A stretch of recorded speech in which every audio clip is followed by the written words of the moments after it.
Okay, so today we're going to go over section 5.4. We're going to be talking about sums and area under a curve. So we're going to be finding the area under the curve using sums. And so before we go over that, we're going to need some formulas from pre-calculus on how sums work. So we have theorem 5.4.1 that says the summation from k equals 1 to n of some constant k times the terms of a sub k can be rewritten as the summation from k equals 1 to n of just a sub k. Now, all that's really saying is, we'll write it out over here, the summation of c times a sub k from k equals 1 to n. It just means c times a1 plus c times a2 plus c times a3 plus dot dot dot plus c times an. And since they all have a c, then we can just factor that out and write c times a1 plus a2 plus dot dot dot plus an. And then we can then write this as the summation c times the summation from k equals 1 to n of the a sub k. Now, this summation is saying you're adding up terms of two different sequences, and you can see that if you expand it and then regroup, then you can rearrange it so that you get the summation of the first one plus the summation of the second one. The third one works for the difference, and again, you can just regroup and factor out the minus, and you'll get the summation of the first one minus the summation of the second one.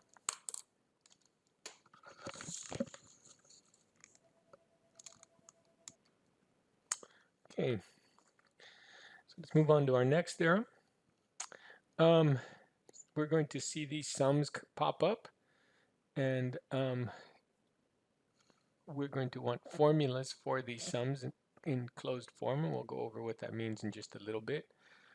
But it turns out that if you're just adding up the integers 1 plus 2 plus 3 plus 4 all the way to n, there's a formula for that, and the formula is n times n plus 1 divided by 2.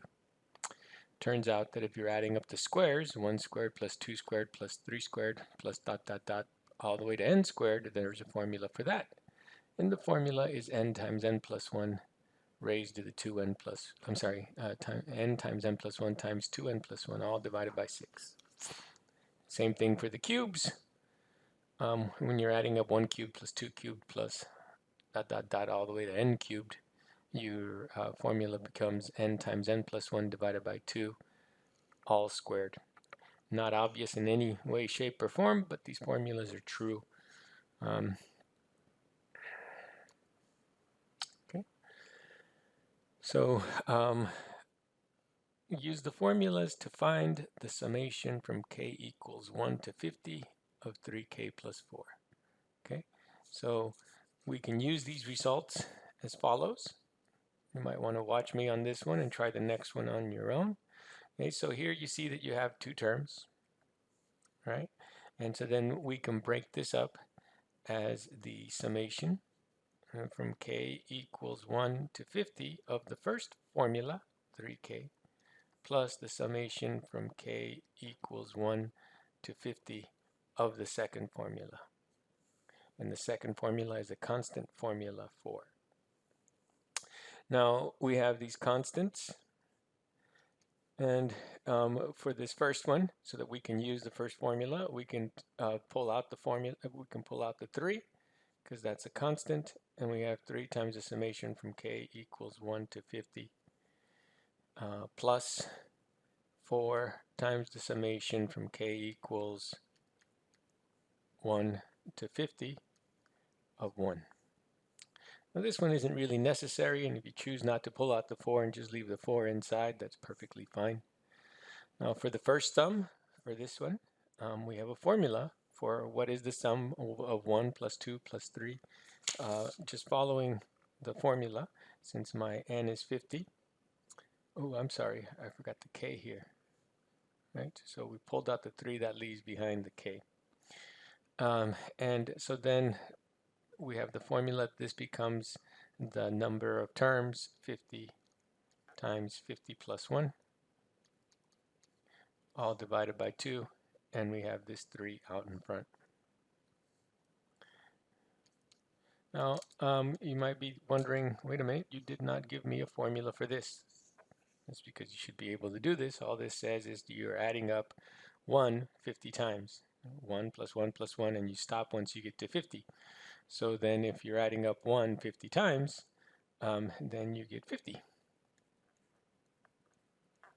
Notice that I could have gotten here without pulling out the 4 by just reasoning that I'm adding 50. I'm sorry, I'm adding 4 50 times. So that's 4 times 50. Or I'm adding 54s. Okay. Now this one, 2 goes into 50 25 times. And we end up with 3 times parentheses 25 times 51, and then plus 200, 40 25.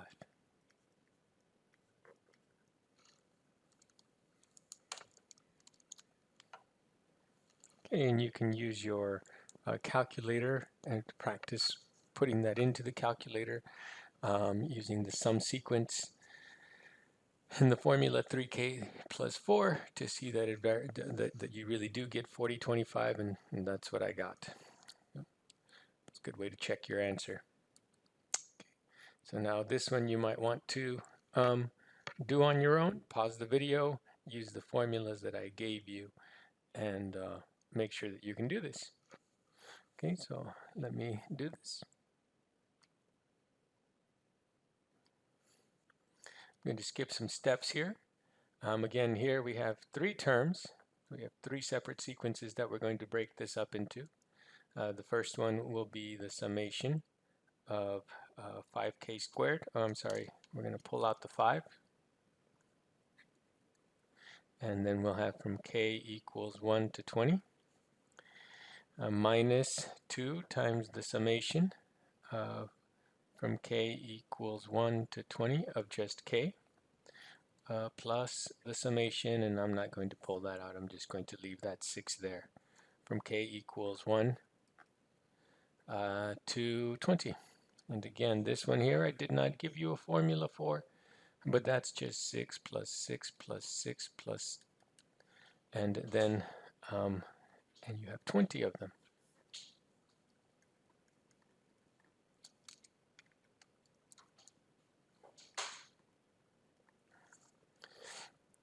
Okay, so no problem there. So for this sum, we follow the formula for the k squared. Your n is this top number up here, which is 20. And so you get 5 that's out in front times 20 times 21.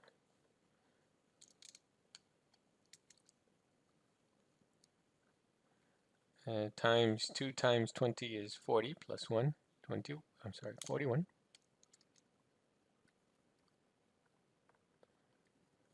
All divided by 6. N times n plus 1 times 2n plus 1, all divided by 6. Minus, for this one, you have this 2 out in front. Following the formula, it's n, which is 20, times n plus 1, which is 21, all divided by 2.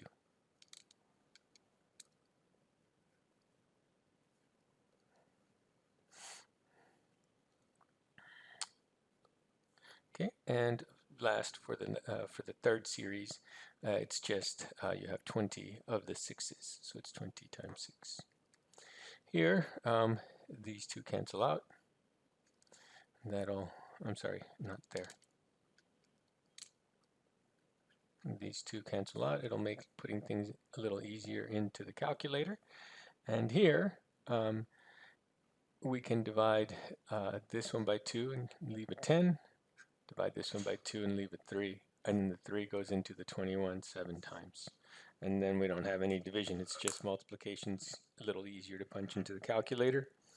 And so for the first term, it's 5 times 10 times 7 times 41 minus 20 times 21 plus 6 times 2 is 12, add a 0.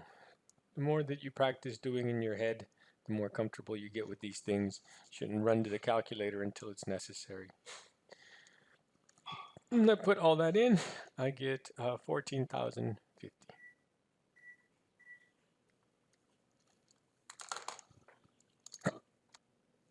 I checked that on the calculator using the sum sequence. Everything worked out. So let's move on. Okay. So just some vocabulary that I want to make sure that you're aware of.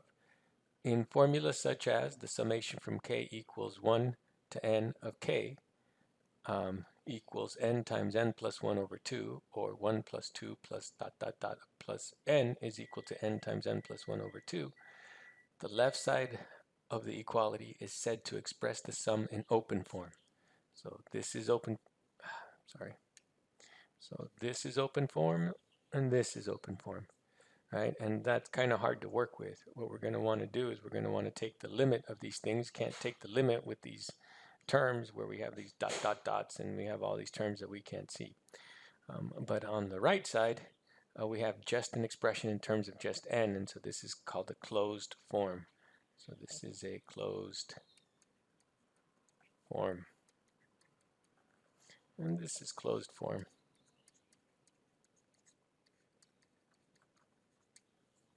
Okay. The open form indicates the summand. So you can see all the terms, and the closed form is an explicit formula for the sum. Okay. So here's what we're going to be doing. Last time we talked about finding the area of the under the curve using 10 rectangles, using 100 rectangles. But what we're going to want to do is we're going to want to increase that more and more. And so we can bring in the calculus by taking the limit as the number of rectangles goes off to infinity. But in order to be able to do that, we need a closed form formula for the area using n rectangles. And so this is what we're going to practice here, right? Express the sum in closed form. Okay, so we have the summation from k equals 1 to n minus 1 of k squared over n. First thing, notice that this n has nothing to do with this k squared. So since it has nothing to do with this k, with the index k, we can factor out the 1 over n. And now you just have a summation, k equals 1 to n minus 1 of k squared. You're adding up the squares, right? So this right here is just telling you that you're adding 1 plus 2 squared plus 3 squared plus dot dot dot. But we have a formula, and we're going to stop at this number, n minus 1. But we have a formula for this, and the formula tells us that when we're adding up the squares, it's the number up on top, n minus 1. Don't forget that you have the 1 over n here. It's the number up on top, n minus 1, times the number up on top plus 1. So if I add 1 to the number up on top, I get n, times 2 times the number up on top, 2n minus 2 plus 1.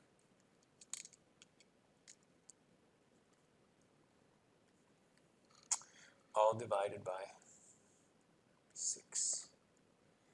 And so then this becomes, we'll multiply the fractions straight across, 6n, n minus 1, times n,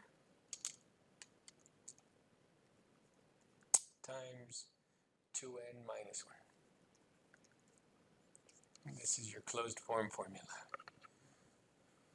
Okay. you'll see the point of this in a little bit. So you might want to pause the video. You should pause the video and try this problem on your own. You have the formulas for the summations of k, k squared, and k cubed. And you can use that to get a closed form formula for this one series.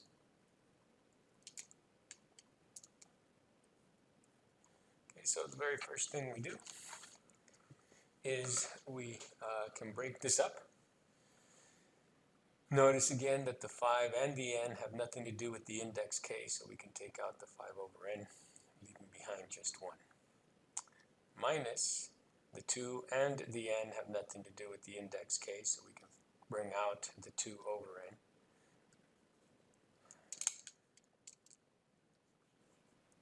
I forgot my k equals 1 to n, and over here k equals 1 to n. And when I do that, what gets left behind is just k.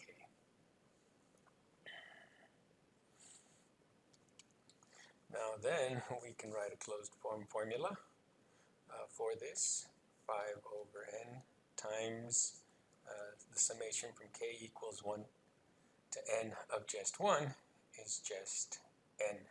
You're adding up n ones. So you're just going to get n minus 2 over n, and then you have the summation from k equals 1 to n of just k is n times n plus 1 divided by 2. And so from this first formula, you just get 5 because the n's cancel out. And from this second formula, the n's cancel out, the 2's cancel out. But you still have those parentheses there. So you have minus n plus 1, but the n plus 1 needs to be in parentheses because you're subtracting the whole thing. And so then you can clean this up to 5 minus 1 is 4 minus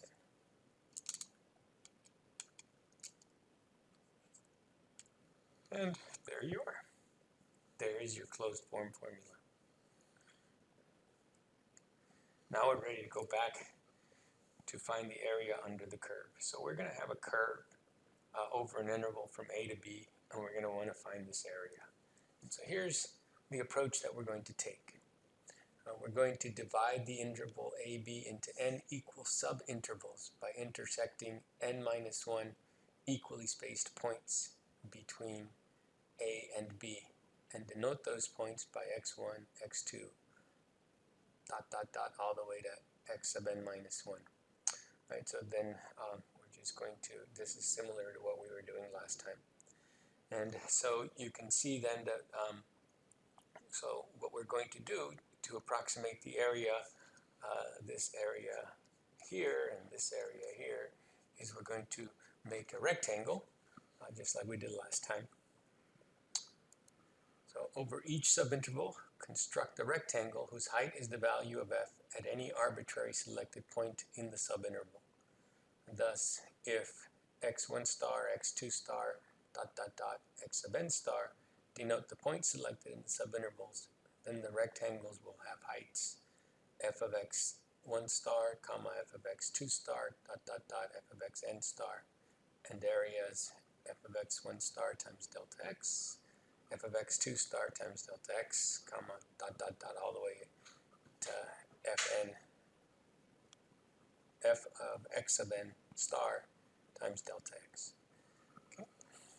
So this one right here is just the area of the first rectangle. This one right here is the area of the second rectangle. Now, these numbers here are the numbers that you are going to plug into your formula to get the height of your rectangles. Right? So you plug these into the formula, you get this y value, and that's how you get that height of that rectangle. You take this number, plug it into your formula, you get that y value, and that's how you get the height of that rectangle, and so on. Now, we want to keep this as general as possible for further purposes, but for us, we're just going to, all our homework is going to be using just the right endpoint. Don't worry about the left endpoint. Don't worry about the midpoint. Just know that you can pick any number in that interval that you want. Any number, you can plug it into the formula to get your height. But so that we, because this can get kind of tedious, we're always just going to use the right endpoint just to keep it simple. Okay, so divide the specified interval into n equals 4 subintervals of equal length, and then compute the summation from k equals 1 to 4 of f of x of k star times delta x, with x of k star as a, the left endpoint of each subinterval, b, the midpoint of each subinterval, and c, the right endpoint of each subinterval. Illustrate in each part with a graph of f that includes the rectangles whose areas are represented by the sum. Okay, so when you go and you do your homework, don't need to see the left endpoint, don't need to see the midpoint. We're just going to do the right endpoint. On your test, I'm just going to ask you to use the right endpoint. Okay? So again, helps to have a visual. So f of x is equal to 1 over x.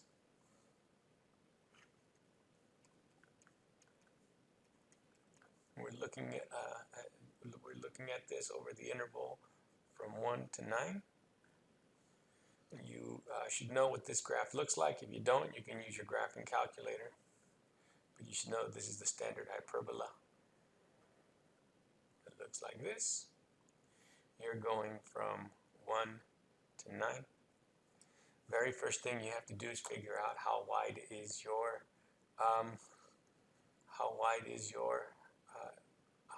are your intervals. And again, in this section, all we're going to do is use the same interval and to find your delta x. How wide each rectangle is, you're going to just take the width of the interval, 9 minus 1, and divide it by the number of rectangles. We're only doing 4.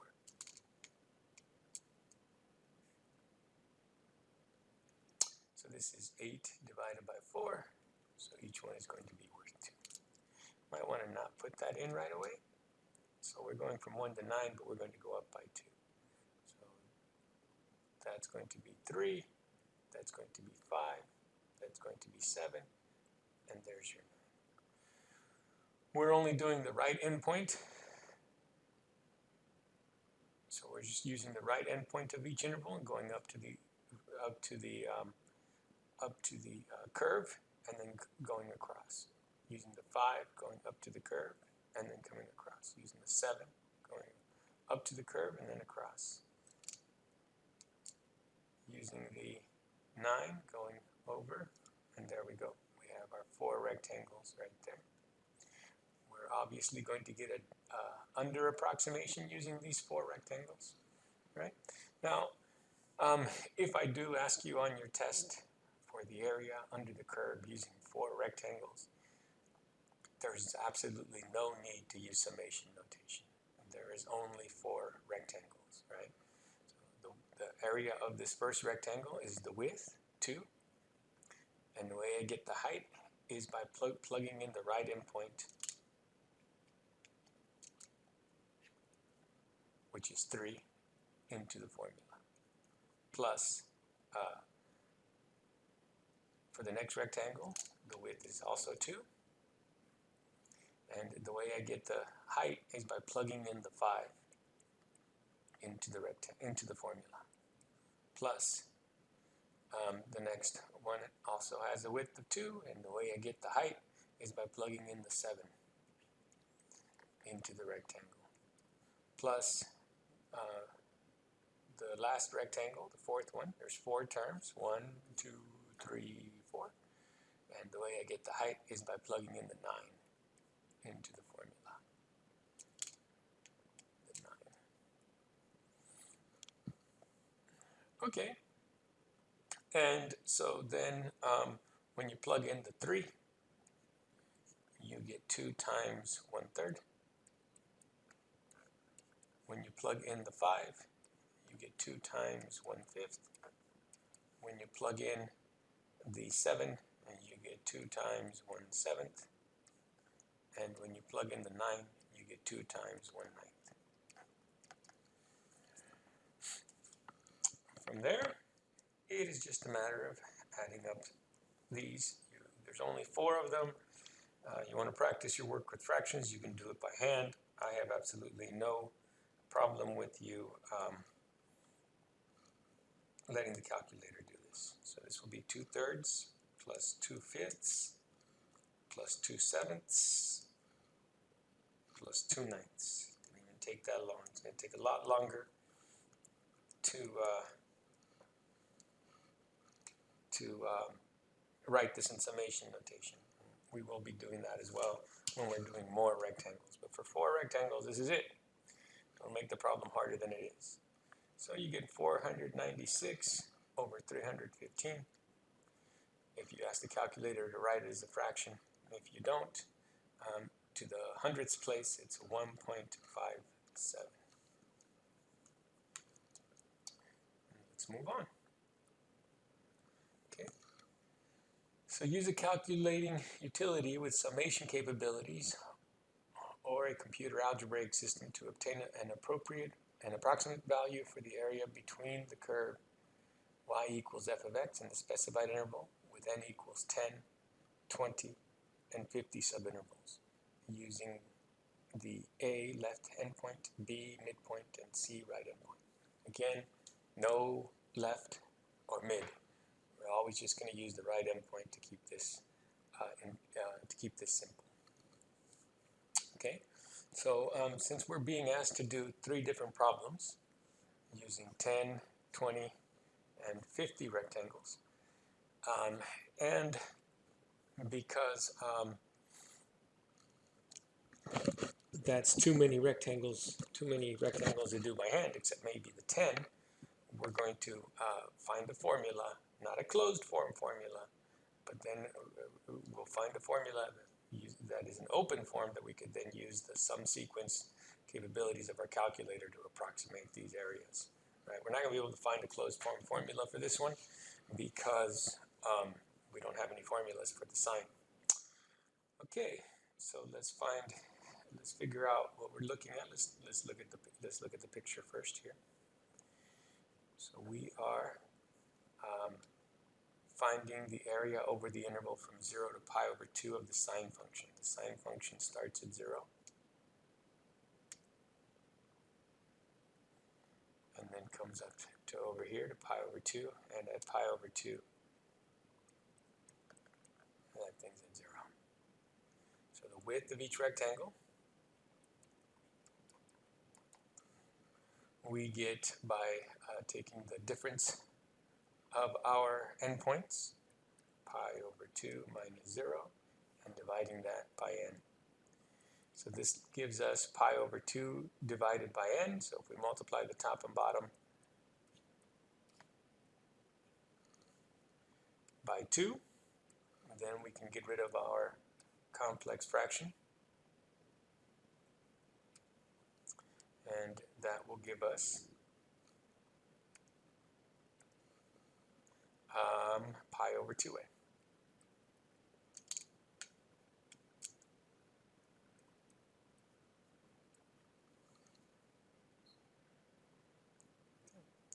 So my first interval starts at 0, ends at pi over 2n. Then this is how wide each interval is, so you just add that to every endpoint, right? So the next one would, so your right endpoints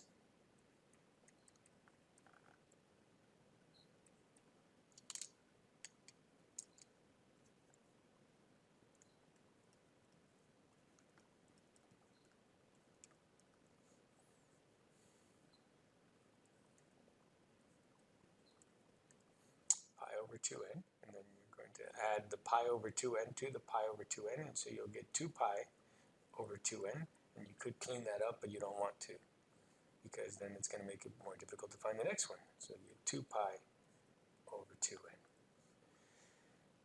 And then you're going to add that pi over 2n to this one. That's why we didn't want to reduce this, because we wanted to keep the denominators the same. And so we end up with 3 pi over 2n. And the next one will be 4 pi over 2n.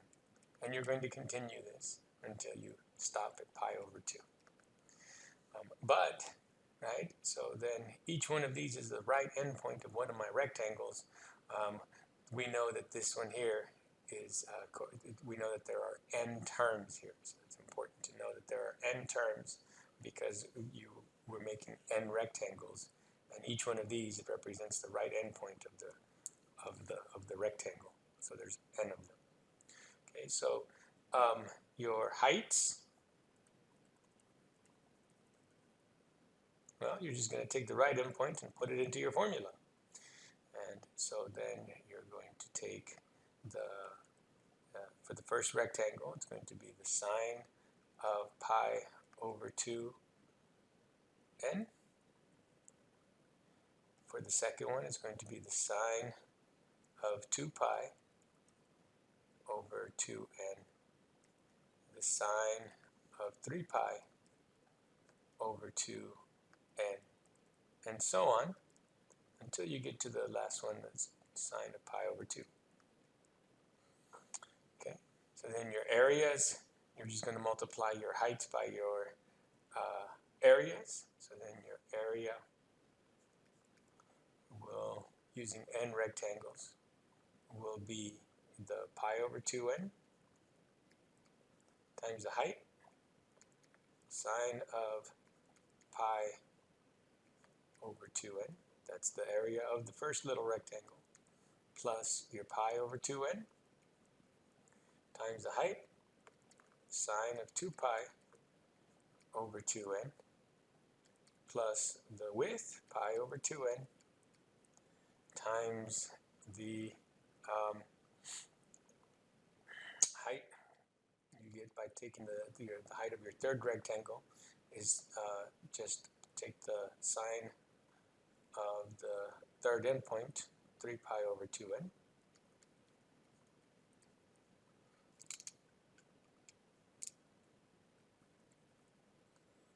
and so on.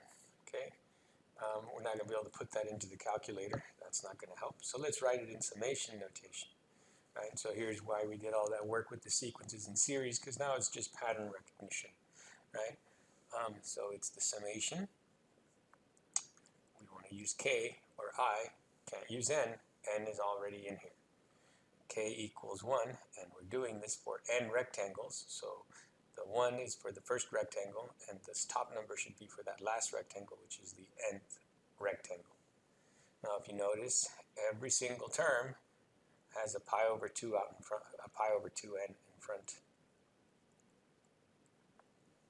And then we have the sine function, and inside the sine function, we have a fraction. And for every one of those fractions, the denominator is 2n. And all of them have a pi. And the only thing that changes is the coefficient of the pi. For the first one, it's 1, then 2, then 3. Not very difficult at all. It's just k pi. And there it is in summation notation. So this gives us the formula for the area using n rectangles. It is the summation from k equals 1 to n of pi over 2n times the sine of k pi over 2n. We've run out of room. We need to do this for 10, 20, and 50 subintervals. So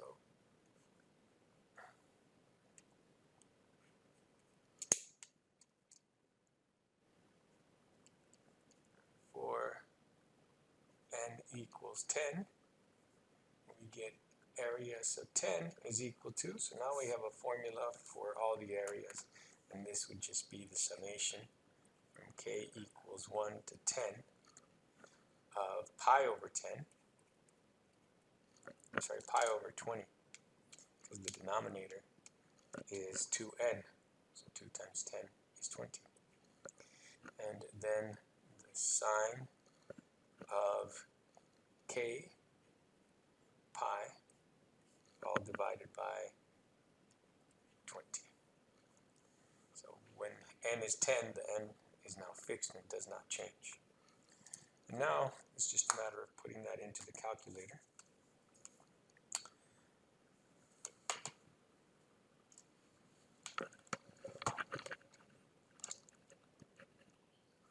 And so when you put this into the calculator, you end up with 1.0765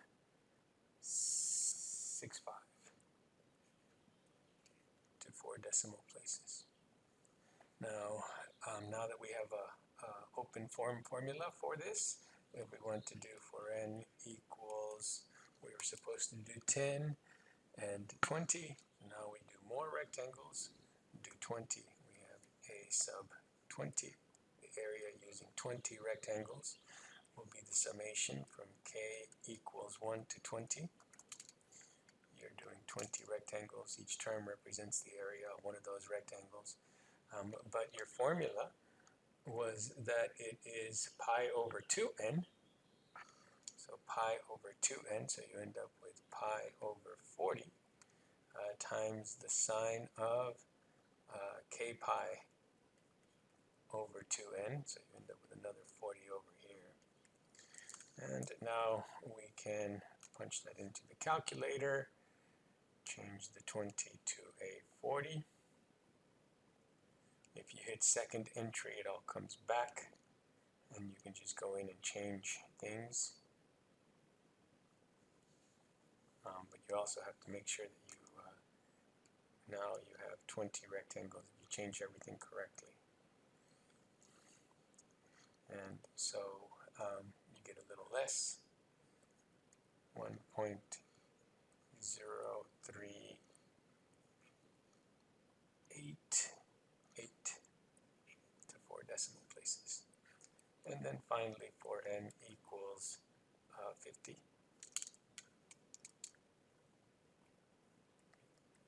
Well, now you're finding the area using 50 rectangles.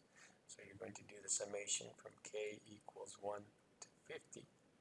It was pi over 2n, so then this becomes pi over 100, and then the sine of k pi over 2n, but n is 50, so you get k pi over 100. If you hit second enter, you get back to the sum sequence, and you don't have to go and put all that in. And so you have pi over 100 sine of k pi over 100. And you're now doing this from 1 to 100.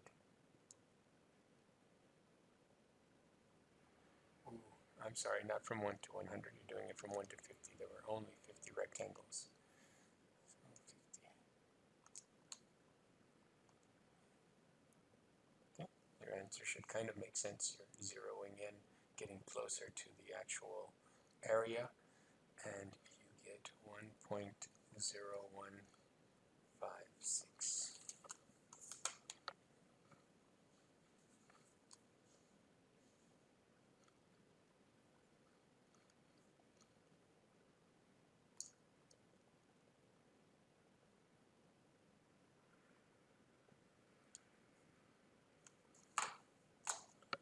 Okay, so let's continue.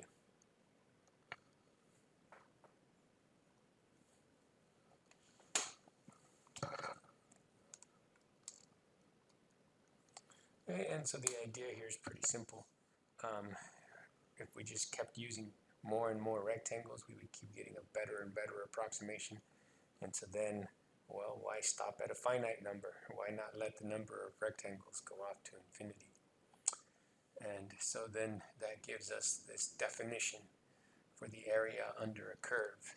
If the function f is continuous on the closed interval ab, and if f of x is bigger than or equal to 0 for all x in the interval from a to b, then the area A under the curve of y equals f of x over the interval from a to b is defined by, well, we just take the limit as n goes out to infinity of the summation from k equals 1 to n of f of x sub k star times delta x.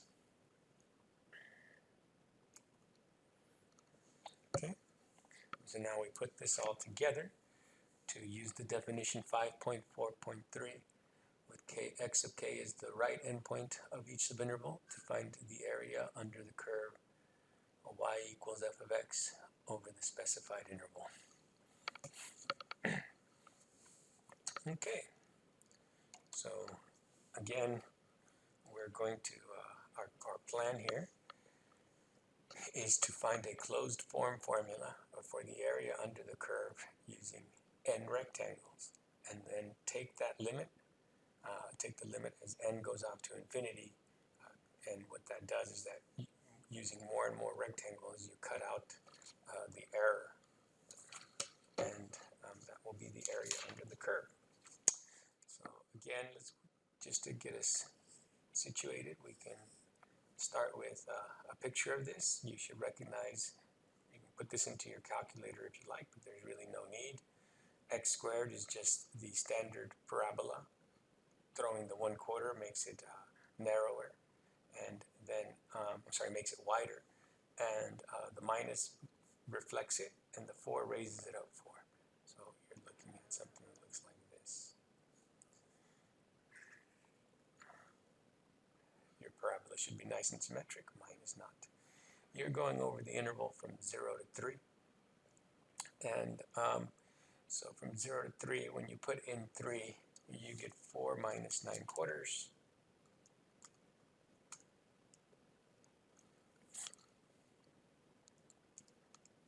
Which is 1.75, and you are still above the x-axis. So you are over here somewhere. Okay, so again, delta x, you're going to take your interval, 3 minus 0, and divide it by the number of rectangles. And we're going to use n rectangles so that we can get a closed form formula in terms of n for the area under this curve. And so delta x is going to be 3 over n. Your right endpoints,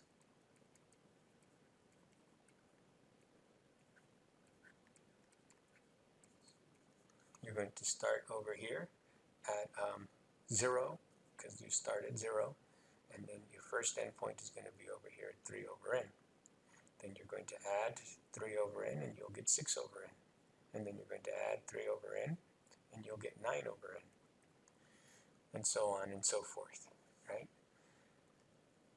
And so your right endpoints are 3 over n, 6 over n, 9 over n, 12 over n, and so on. Now then, to find the height of your rectangles,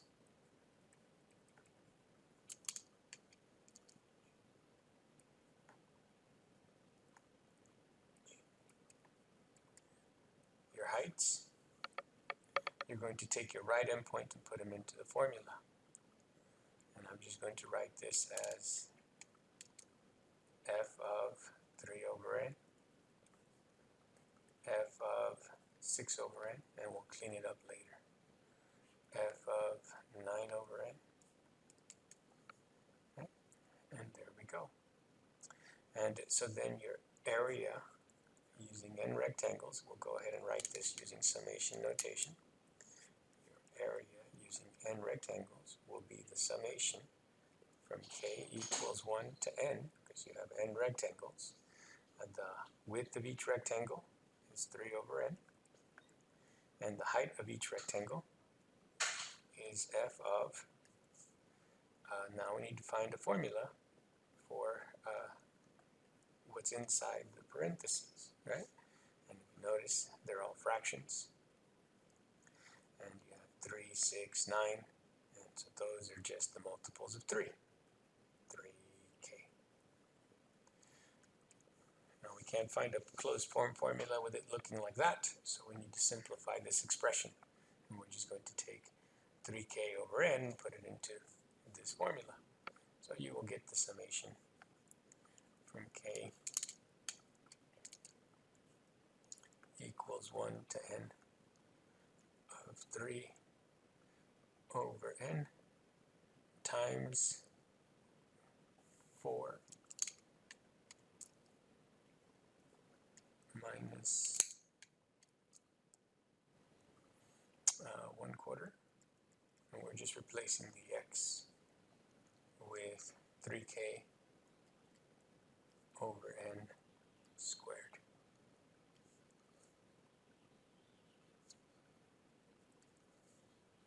And so then this becomes the summation from k equals 1 to n of 3 over n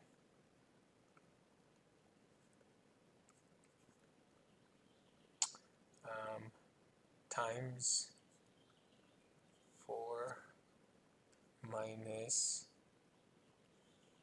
okay, when we square a fraction, we square the numerator and we square the denominator. So we get 9k squared and n squared. And when we multiply fractions, we multiply straight across. So we multiply the 4 and the n, we get 4n squared. And then I will distribute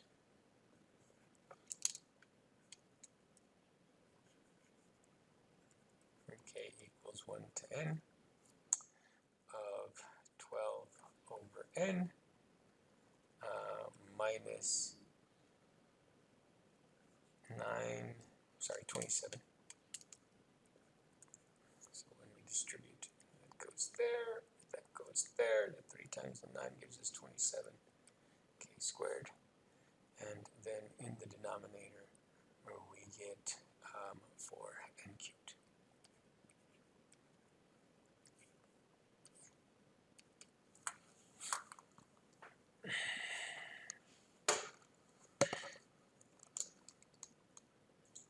Okay, so we're up to here.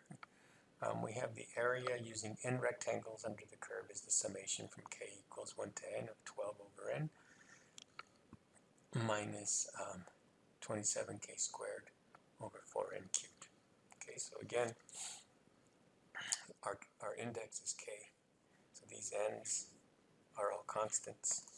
And so then we can then rewrite this as we did in our beginning. This is why we went over those problems as the summation of 12 over n times 1 from k equals 1 to n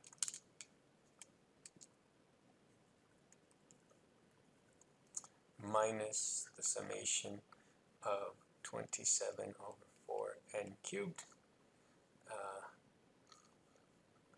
from k equals 1 to n of k squared, which from this one, right, we're adding up n ones, we just get n. So 12 over n times n. So here, you're just adding up n ones, and so that is going to give you just n. Minus 27 over 4n cubed times, and from this one, we can follow the formula for the squares, and we get n times n plus 1 times 2n plus 1, all divided by 6. And so then this is your area using n rectangles. It's going to be 12 minus 27. One of these ends is going to go away. And there's no need to expand this.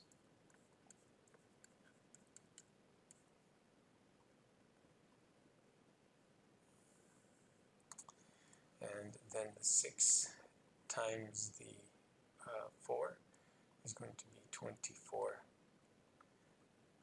n squared. Okay, so now what you have is a closed form formula. And this right here is a closed form formula for the area using n rectangles.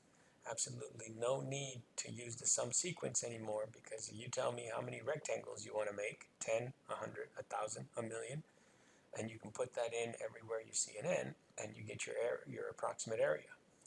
But the area, as we saw in that last definition using the calculus, the area is the limit as n goes off to infinity of the formula for the area using n rectangles, which is the limit as n goes off to infinity of 12 minus 27 times n plus 1 times 2n plus 1, all divided by 24n squared. Now, this is a constant, it's not changing, so as n goes off to infinity, it's always 12, so the limit is 12. This is a rational function.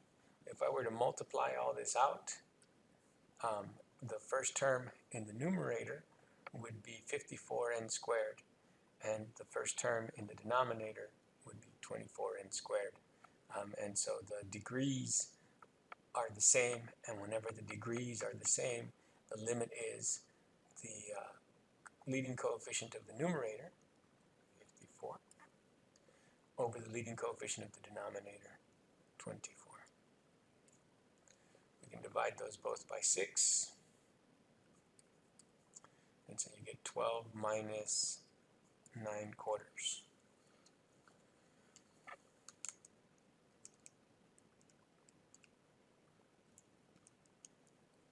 And so then that gives you 39 quarters. 39 quarters is your exact area under the curve.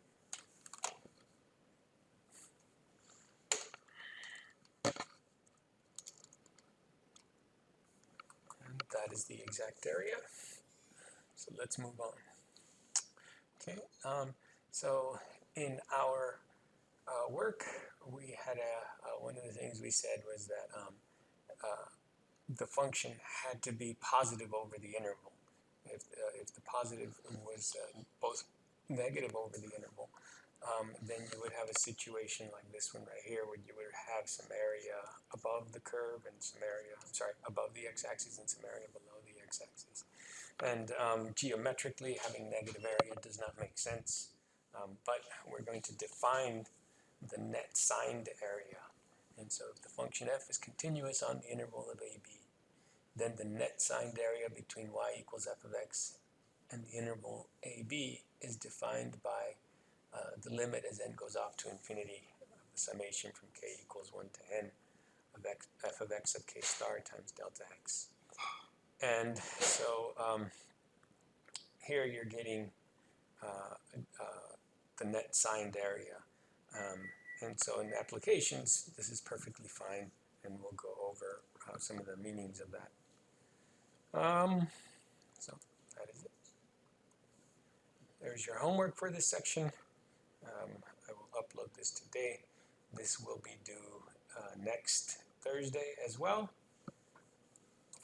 And this Thursday, what is due is 5.3 and 5.4.